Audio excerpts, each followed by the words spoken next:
घटोत्कच का जन्म। सुरंग के रास्ते लाक्षागृह से निकलकर पांडव अपनी माता के साथ वन के अंदर चले गए। कई कोस चलने के कारण भीमसेन को छोड़कर शेष लोग थकान से बेहाल हो गए और एक वट वृक्ष के नीचे लेट गए। माता कुंती प्यास से व्याकुल थी, इसलिए भीमसेन किसी जलाशय या सरोवर की खोज में चले गए। एक जलाशय दृष्टिगत होने पर उन्होंने पहले स्वयं जल पिया और माता तथा भाइयों को जल पिलाने के लिए लौटकर उनके पास आए। वे सभी थकान के कारण गहरी निद्रा में निमग्न हो चुके थे, अतः भीम वहां पर पहरा देने लगे। उस वन में हिडिंब नाम का एक भयानक असुर का निवास था। मानवों का गंध मिलने पर उसने पांडवों को पकड़ लाने के लिए अपनी बहन हिडिंबा को भेजा ताकि वह उन्हें अपना आहार बनाकर अपनी क्षुधापूर्ति कर सके। वहां पर पहुंचने पर हिडिंबा ने भीमसेन को पहरा देते हुए देखा और उनके सुंदर मुखारविंद तथा बलिष्ठ शरीर को देखकर उन पर आसक्त हो गई। उसने अपनी राक्षसी माया से एक अपूर्व लावण्यमयी सुंदरी का रूप बना लिया और भीमसेन के पास जा पहुंची।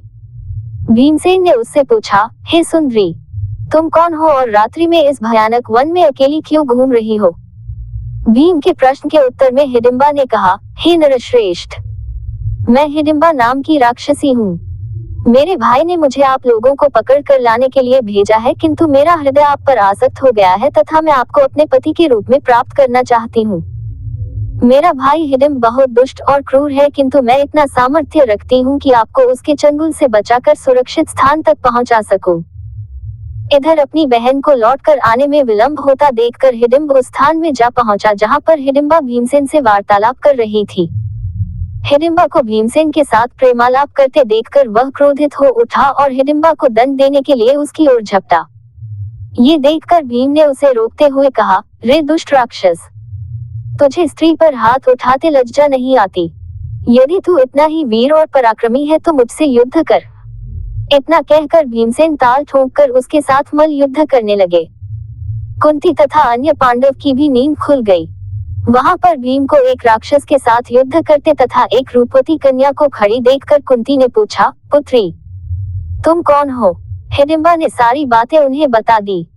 अर्जुन ने हिडिंब को मारने के लिए अपना धनुष उठा लिया, किंतु भीम ने उन्हें बाण छोड़ने से मना करते हुए कहा, भैया, आप बाण मत छोड़िए, यह मेरा शिकार है और मेरे ही हाथों मरेगा।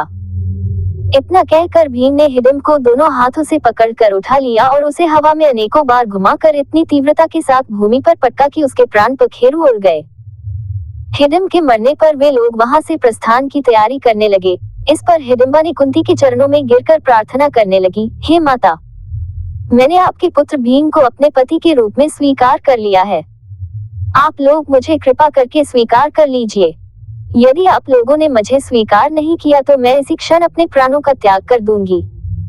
हिडिंबा के हृदय में भीम के प्रति प्रबल प्रेम की भावना देखकर युधिष्ठिर बोले, हिडिंबे, मैं तुम्हें अपने भाई को सौंपता हूँ, किंतु ये केवल दिन में तुम्हारे साथ रहा करेगा और रात्रि को हम लोगों के साथ रहा करेगा।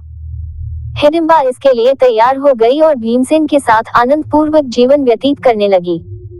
1 वर्ष व्यतीत होने पर हिडिंबा का पुत्र उत्पन्न हुआ।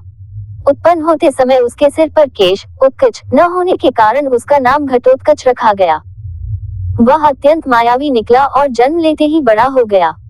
हिडिंबा ने अपने पुत्र को पांडवों के पास ले जाकर कहा, यह आपके भाई की संतान है, अतः यह आप लोगों की सेवा में रहेगा। इतना कहकर हिडिंबा वहां से चली गई। घटोत्कच श्रद्धा से पांडवों तथा माता कुंती के चरणों में प्रणाम करके बोला, अब मुझे मेरे योग्य सेवा बताएं। उसकी बात सुनकर कुंती बोली, तू मेरे वंश का सबसे बड़ा पौत्र है, समय आने पर तुम्हारी सेवा अवश्य ली जाएगी। इस पर घटोत्कच ने कहा, आप लोग जब भी मुझे स्मरण करेंगे मैं आप लोगों की सेवा में उपस्थित हो जाऊंगा। इतना कहकर घटोत्कच उत्तराखंड की ओर चला गया।